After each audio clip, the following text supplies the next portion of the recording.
Puji Tuhan, kita bersyukur kembali pada saat ini. Yakinlah bahwa kita selalu di dalam kasih dan perlindungan Allah. Firman Allah yang akan saya sampaikan tentang sukacita.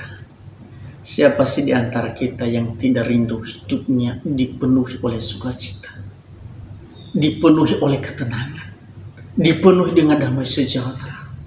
Setiap kita rindu supaya sukacita dari Tuhan itu menjadi bagian kita.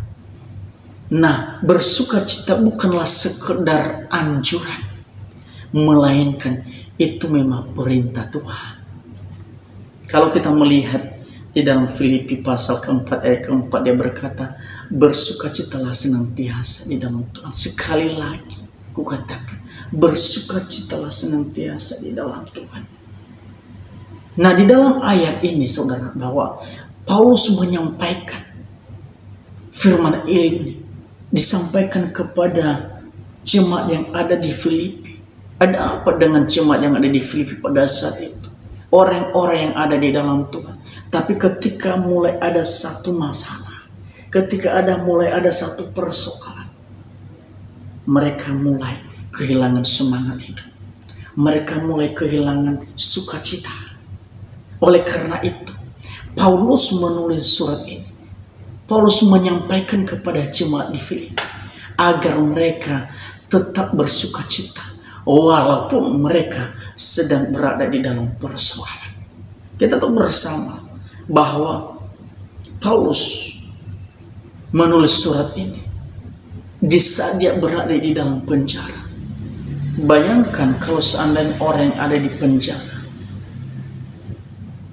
orang-orang yang ada di penjara itu adalah orang-orang yang begitu banyak mengalami masalah. Tetapi Paulus menuliskan kepada jemaat di Filipi supaya jemaat-jemaat yang ada di Filipi mereka tetap bersukacita. Sebenarnya ini sudah terbalik. Seharusnya orang-orang yang di luar, orang-orang yang di luar penjara seharusnya memberikan motivasi bagi orang-orang yang ada di penjara. Tapi ini terbalik. Nah, ketika Paulus berada di dalam penjara, justru sukacitanya itu meluap-luap.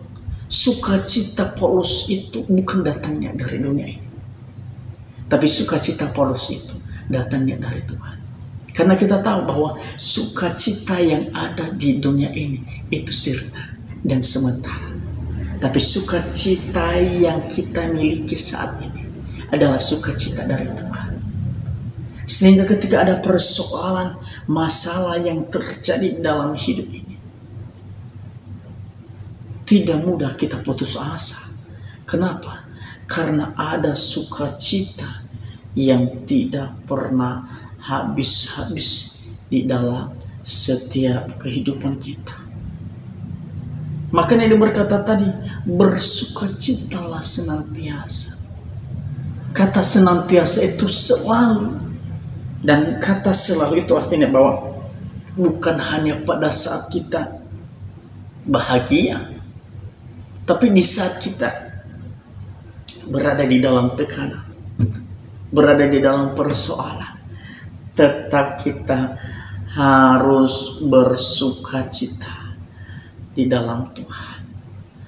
Saya tidak tahu persoalan saudara, tapi ingat bahwa kita punya masalah masing-masing. Tapi firman Allah mengajarkan kita supaya kita tetap bersukacita. Nah, orang yang dipenuhi oleh sukacita itu bukan hanya terlihat ketika kita suka senyum dan ketawa sana sini, apalagi ketawa sendiri. Nah, ini bahaya dipertanyakan itu. Tetapi orang yang dipenuhi oleh sukacita dari Tuhan itu, apapun bentuk persoalan atau kesulitan yang sedang menghimpit dia tetap tenang dan tidak bimbang, apalagi khawatir berlebihan. Jadi orang yang bersuka cita itu sebenarnya orang yang suasana hatinya tenang ketika ada persoalan, ketika ada masalah, ketika berbagai macam persoalan silih berganti dalam hidupnya. Orang yang dipenuhi oleh sukacita, mereka tetap tenang menghadapi persoalan itu. Mereka tidak khawatir, mereka tidak bimbang, tetapi mereka tetap tenang karena mereka tahu ada Allah yang terus bekerja di dalam kehidupan mereka. Firman Tuhan berkata, hati yang gembira adalah obat. Hati yang gembira adalah obat. Jadi hati yang gembira itu adalah obat. Bukan dari apotek, bukan dari rumah sakit. Tapi ketika hati kita dipenuhi sukacita, itulah obat seharusnya. Haleluya. Jangan sampai sukacita kita hilang, lenyap. Hanya apa? Hanya karena keadaan dan situasi yang tidak menyenangkan sebentar. Pertanyaan seperti ini, apa dasar kita untuk tetap bersukacita di dalam Allah? Ada 2 poin. Yang pertama, ketika kita memiliki pengalaman bersama dengan Allah. Saya yakin dan percaya, setiap kita orang percaya, kita punya pengalaman pribadi bersama dengan Tuhan. Walaupun pengalaman bersama Tuhan itu berbeda-beda, tapi yang pasti kita pernah alami bagaimana pengalaman bersama Tuhan, bagaimana Allah bisa menolong kita mungkin di dalam satu persoalan. Orang yang memiliki pengalaman bersama dengan Tuhan, mereka tidak mudah goyah, mereka tidak mudah terpengaruh, mereka tidak mudah terbawa arus, sekalipun badai dan kesulitan menghimpit mereka. Mereka tetap berdiri, mereka tetap konsistensi di dalam Tuhan. Mereka berkata, kalau sudah Tuhan tolong kami di masa lampau, di masa yang lalu, kalau hari ini kita hadapi masalah, maka sama bahwa Tuhan juga menolong. Jadi ini dasar kita, kenapa kita bersuka cita di dalam Tuhan. Karena kita punya pengalaman pribadi bersama dengan Allah. Sehingga ketika persoalan masalah bertubi-tubi di dalam hidup kita, tidak kita takut. Kenapa? Karena kita berkata bahwa kalau dulu Tuhan sudah tolong, kenapa sekarang tidak? Pasti Tuhan tolong. Amin. Yang kedua, dasar kita untuk bersukacita. Yang kedua, ketika kita memiliki tujuan hidup yang benar. Banyak orang yang ada di bumi ini, banyak sekali mereka tidak memiliki tujuan hidup yang benar. Banyak orang kehilangan tujuan hidup, kehilangan prioritas. Tapi firman Allah boleh mengajarkan kita bahwa yang poin yang kedua ini, bahwa kita memiliki tujuan hidup yang benar. Tujuan hidup yang benar yaitu untuk apa? Untuk menyenangkan hati Tuhan. Untuk menyenangkan hati Tuhan. Makanya selama kita hidup ini, tujuan yang benar sebenarnya yaitu hanya untuk memuliakan Tuhan. Kenapa?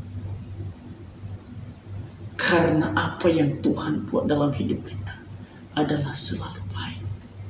Dan apa yang harus kita balas, yaitu tetap memuliakan Allah. Ketika tujuan hidup kita semakin jelas, maka semakin hari, semakin kita tahu hati Tuhan dalam hidup kita. Semakin hari, semakin kita menjadi serupa dengan karakter Tuhan, menjadi serupa dengan Kristus, dan kita semakin berpegang, bahkan kita semakin mengasihi Tuhan lebih dalam lagi. Bagaimana seseorang bersuka cita jika tujuan hidupnya tidak jelas?